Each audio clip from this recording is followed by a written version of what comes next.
yourself and blah blah blah blah blah. I'm Jessica. Hey, I'm a Reiki master teacher and intuitive, and welcome to our healing space of self-care, love, understanding. I was like in isolation. I was like, what am I saying with that? Anyway, I don't know what I was saying, but whatever. Welcome to the space. Welcome my new babies, your self-care palace. Welcome to my returning babies. Loves and kisses. And today we have a special healing experience. It is all about not letting your thoughts run you or ruin you, okay? So if you're new to the community, we gonna do a prayer, okay? And I'm gonna ask you your permission. And it's not a religious prayer, it's a prayer to bring us as a collective and as a community. And I've been told that I can throw down in a prayer, and it actually took me a couple years to get to this prayer. This is actually my favorite iteration of the prayer. I think the most popular iteration of the prayer was when I was listing all of these names, and I think it's actually really funny now, where it's like there was more value in the select few that I was talking about than asking the entire universe to help us, and whatever needs to come in to help us to do that. It's just funny, because I think that spirituality right now is being commodified in the type of way of like it's I know what I'm trying to say. I feel like spirituality right now is fashionable, and it's more fashionable if you're seeing particular people and particular energies and stuff like that. But at the end of the day, this is a very diverse community with a lot of understandings, a lot of practices. There's no way to get all of the energy in, and what you might feel connected to, I may not. What I might feel connected to, you may not. And we gotta honor and respect that. So my favorite iteration of the prayer. So let's go and do this. Do I have your permission to say your prayer? Okay. And if you're new, you're probably like, man, touch you. Okay. And again, I'm very cheesy. I'm gonna get to the prayer, sorry. Okay. Inhale. Exhale.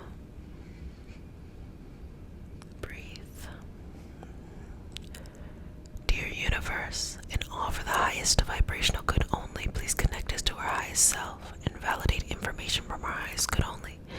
Please allow us to release what we need to let go and embrace what allows us to grow. Let our journey encompass the lineages, traditions, religions, and spiritual practices that bring light out through us to share with others. I say all of this in the name of I am. Ashe, Ashe, Ashe. Okay. Oh, inhale, exhale. So, let me just go ahead and clear some of this that's just kind of going on here. After over 700 healings, what more could I talk about? Well, we live a full life, so there's always gonna be some new shit every day.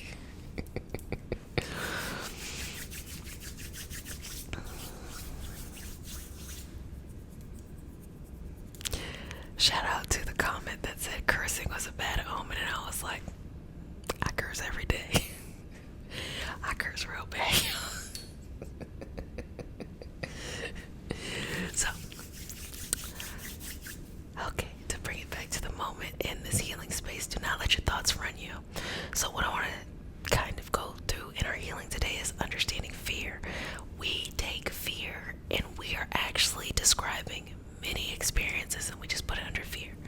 The fear of success, the fear of failure, the fear like you're actually in physical danger, emotional danger, financial danger, any of those kind of dangers.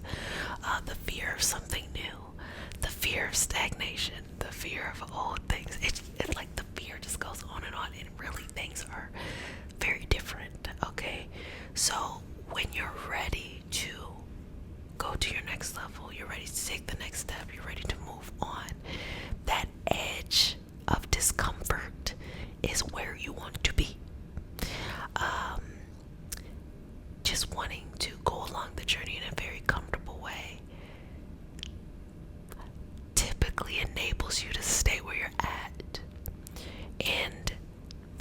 you can get used to just a little bit discomfort as you're pushing towards your goals and your dreams and things like that, the more that you will believe, I don't mind doing a little bit of discomfort to get where I need to go.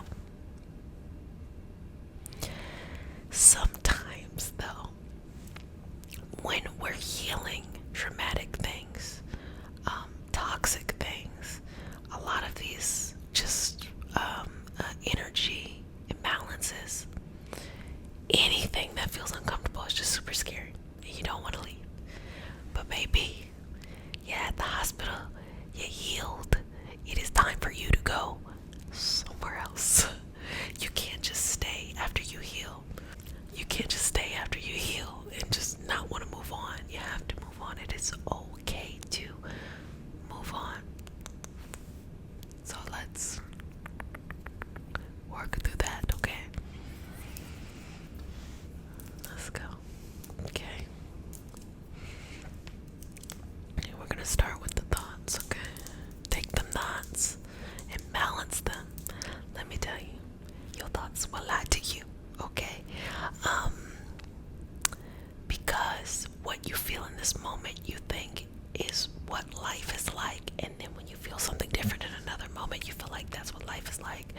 There are things that are under your control, okay? There are things you can do. You can get up every day at the same time and say, I'm gonna journal. And if you actually follow through and do it, you can control that. For some reason, you weren't able to journal at your usual time, so you say, you know what? I'm gonna journal a little bit later. I'm gonna journal a little bit earlier or something like that. Still in your control. It might be uncomfortable though, because at first you're like, you have to learn a new routine, a new task. You gotta really think about it, you really gotta be on the top of your mind. But once you get that into a habit, it just will continue to flow and flourish. So what if you want to write a book? Well, now that you've been journaling, you then go and you say, okay, well, I'm gonna write a page a day. Write a page a day. Then you just keep on doing that, and that's how you build things, versus if you just woke up one day and said, oh, I want to write a book. And the same thing for other things too. Say you want to build a business.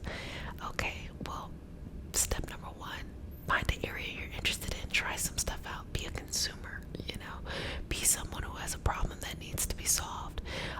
And then once you see what you like, or you see the type of business person you want to be, start to build and develop a network. Just ask people questions, just be curious, and then take a step, solve a little problem first, and then just keep scaling and keep scaling and keep scaling and keep scaling.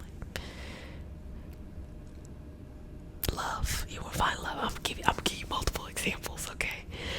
You want to find love, okay? You work on yourself first. You love yourself. You give yourself what you want someone else to make you feel like. And once you get used to that, you're going to keep giving yourself that, and the right people will pop up. Why? Because you're no longer putting pressure on something outside of you to do what you need to be doing for yourself. That doesn't mean you're not going to have a good partnership. That doesn't mean that you're not going to have somebody who cares and loves you. But you're not going to be dependent or codependent on them to give yourself what you need. All those things. But our thoughts in the moment can make us feel like something bonkers is happening, okay? I'm never going to be able to do this. This is never going to work out. No, it actually is not true.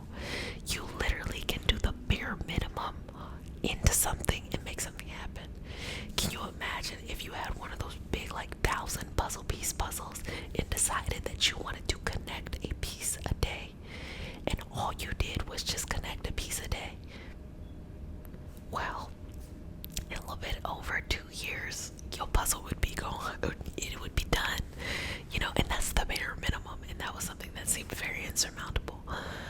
So when you start to think about your whole life, understand that everything in your life follows by that too. If you want to be very creative, you want to share your gifts with the world, start to share your gifts. Start to do little things. Just little things. Say you post something on TikTok, okay? Say it doesn't even have to be that complicated. Say you just set a time aside each day to work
or something you're interested in. It just shows up in that moment.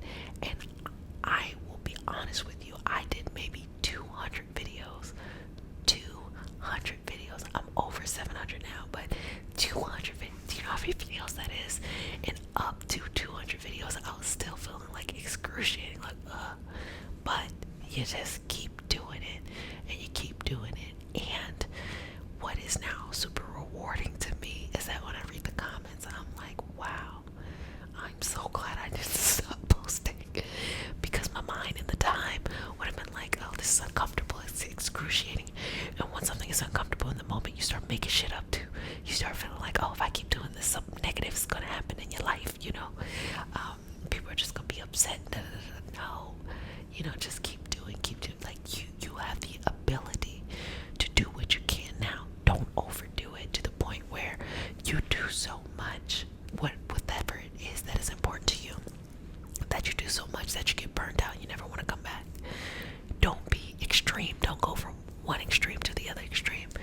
Just put that little bit out there. Put that little bit out there. When I say that I started to post 5 videos a week, and for a year, at the end of the first year, I had 600 subscribers on YouTube. And to think that I was posting a video every day, Monday through Friday, you know, because you know how I feel about the weekends, okay? I get it. The girl gives business hours, okay?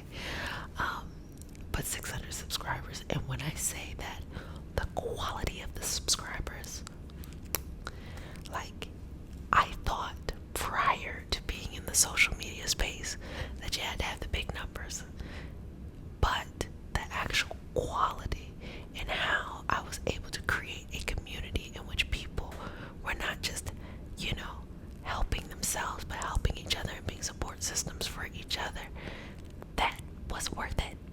That made sense. You know, that's quality.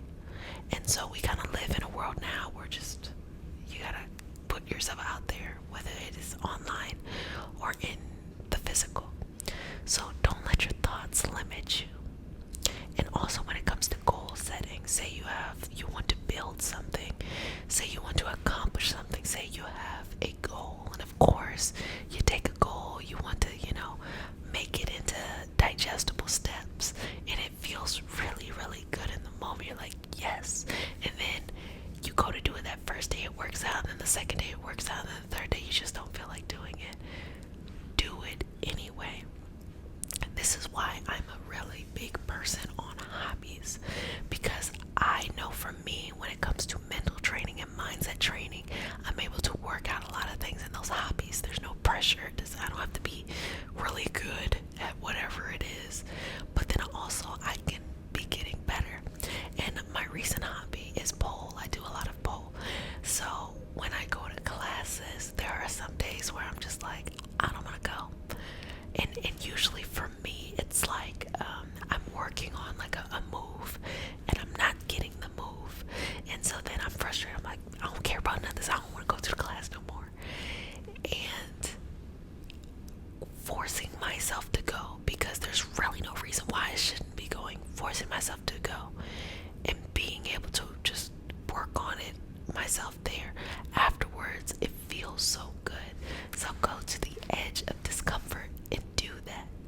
And understand that depending on what your goal is, it's a little bit of time or it's a lot of bit of time, okay? But that's okay. Your thoughts do not have to rule you and run you. Your thoughts are important. They keep things spicy in our lives, you know.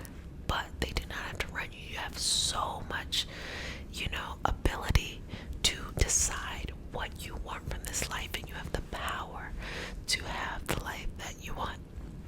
So breathe through it, inhale and exhale, flow through this, okay? And yes, I don't know, I've just always been a person with a lot of hobbies. I've been, like, when I was younger, I did all things like music and madrigals and choir and then theater and all of that stuff. And then I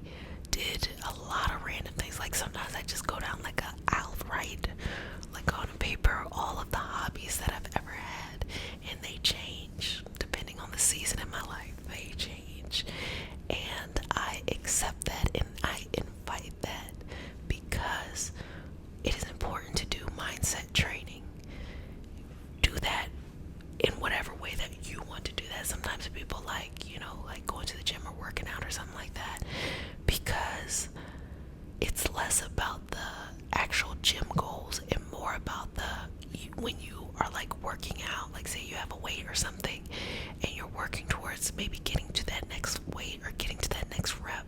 There's a lot of mental stuff that's going on, and when you kind of learn how to overcome that, you can then take that and put it in, or you should anyway, I'm not saying everybody does, you can take that and apply that into other places in your life. I remember when I used to run a yoga class, I always wondered, like, why did people like my class so much? And I started to realize that they're not there because they feel like I am just the best teacher. They're there because I had a really good way of guiding them through the poses in a way of, when it's tough, how to, in those moments of discomfort, reprogram the brain. That is when you're actually most vulnerable. That's actually a secret weapon right there. When you're very, very uncomfortable, you're actually able to make the magic happen, because there's a lot of energy and there's a lot of force. That's why whenever you move to a new town, you start a new job, you start a new relationship, you have the greatest potential there to create change in your life, because there's a lot of force, because that little bit of feeling of, oh, this is different, creates this kind of blank space of anything is possible. And I actually think as a society, as a species, we're moving towards more of these blank spaces, because instead of life being dictated to us, we get to choose the life that we want. We get to co-create the life that we want. That's how manifesting works. You are saying, this is what I want. You are saying, this is what I desire. This is what I feel like helps my soul in this evolution to grow and to mature. And then you do the work to get it, to show the universe that you're serious. But it's less on like, universe, tell me who I need to marry. Universe, tell me what job I should be doing. It's like the universe is like, no, you tell me what you want and put in the effort, friend, and it'll work out. So just understand that the thoughts are cool in that you can figure out anything. I bet you couldn't solve all of your problems, and the only thing that's tough to do is actually follow through. And you know, where it's like you'll solve your friend's problem, but it's like, do as I say, not as I do. Just know that any problems you have, you already have the solution to them, but you have to have the courage to go to the edge of your discomfort and follow through. And you can do anything, but you can't do everything. Take a path. If you draft up a solution to a particular problem, don't be hopping around the solutions because you just want to get this kind of high. Just pick a path and just take it as far as it can go, and then when you're ready, pivot in a new direction and just go on and on and on. Well, family, I hope you enjoyed this session today, and I hope that you've been enjoying this mindset training. I think that is very important, because as I say all the time, I'm a strong believer that actually the magic and the manifesting happens here. I think that that's actually the organ, like our brain is the organ in our body that initiates these magical things. Sometimes we might feel like, especially in the Reiki tradition, it's the hands, but I kind of feel like it just flows to the hands. A lot of amazing stuff happens in the brain, and I strongly believe that's where the magic happens. So make sure that your thoughts are those for your highest vibrational good. Well, babies, if no one has said it, let me go ahead and say it. I love you, but who cares that I love you? Love yourself a little bit more each and every day. That's the only thing that's important. And stay safe. Now I gotta dust off this closing, not clothing. Oh, y'all, what did I used to say? Oh shit, I just fucked up into the thing I'm not supposed to do. Wash your hands for at least, 20 seconds, 10 seconds, 15 seconds. I think you're supposed to do the ABCs. So I would say that that's a good 20 to 30 seconds. Wash your hands for 30 seconds. Don't touch your face. Wear a mask, and for real, wear gloves. you know. And also, when you disinfect surfaces, look at the back of the bottle and read what the time is that you got to disinfect it and wait. Okay, and stay yourself where you need to